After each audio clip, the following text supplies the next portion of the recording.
జై శ్రీరామ్. 2025 ఢిల్లీ ఎలక్షన్స్లో బీజేపీ గెలుస్తుందని చెప్పడం జరిగింది. అది ఫిబ్రవరి 8వ తారీఖున ప్రూవ్ అయింది. ఆ వీడియో లింక్ అనేది డిస్క్రిప్షన్లో ఇవ్వడం జరుగుతోంది. అది నిజమా కాదా అనుకుంటే కనుక మీరు ఆ వీడియో లింక్ ఓపెన్ చేసి చూడండి.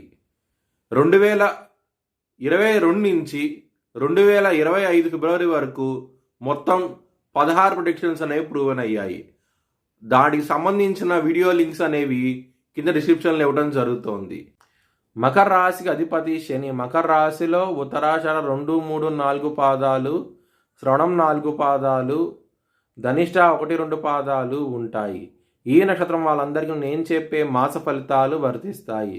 ఈ మాసంలో శని మార్చ్ 29 తారీఖు నుంచి మీనరాశికి వెళ్తున్నారు.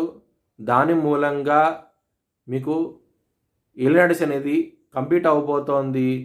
ఇంకా మీకు చాలా చాలా మంచి ఫలితాలంటూ ఉంటాయి. భవిష్యత్ బ్రహ్మాండంగా ఉండబోతోంది. చాలా ఆనందంగా ఉంటారు. మార్చ్ 14వ తారీఖు నుంచి సూర్యుడు 2వ స్థానం నుంచి 3వ స్థానానికి వెళ్తారు. దాని మూలంగా చాలా చాలా మంచి ఫలితాలంటూ ఉంటాయి. 3వ స్థానంలో సూర్యుడు, బుధుడు, శని, రాహువు, శుక్రుడు ఇన్ని గ్రహాలు ఉండబోతున్నాయి. కొంచెం జాగ్రత్త అంటూ ఎక్కువ తీసుకొని బంధుమిత్రులతో ఇబ్బంది పడే అవకాశాలు ఎక్కువగా ఉన్నాయి. గురువు మీకు చాలా చాలా మంచి ఫలితాలంటూ ఎక్కువగా ఇస్తూ ఉంటారు ఈ మాసంలో. ముఖ్యంగా విదేశాలు వెళ్ళాలనుకున్న వారికి ఈ మాసం అనేది చాలా అనుకూలంగా ఉండబోతోంది. కుజుడు మిథున రాశిలో ఉన్నారు.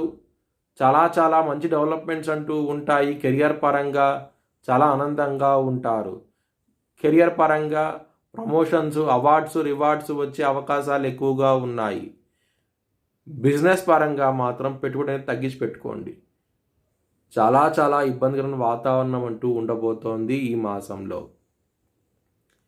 ఎవరైనా సరే అప్పు ఇస్తే కనుక అది వచ్చే అవకాశాలు చాలా తక్కువగా ఉన్నాయి ఈ మాసంలో. మీ భవిష్యత్ వివరాల కోసమై హెచ్ఎల్ఎన్ జ్యోతిష్యాలయాన్ని సంప్రదించండి.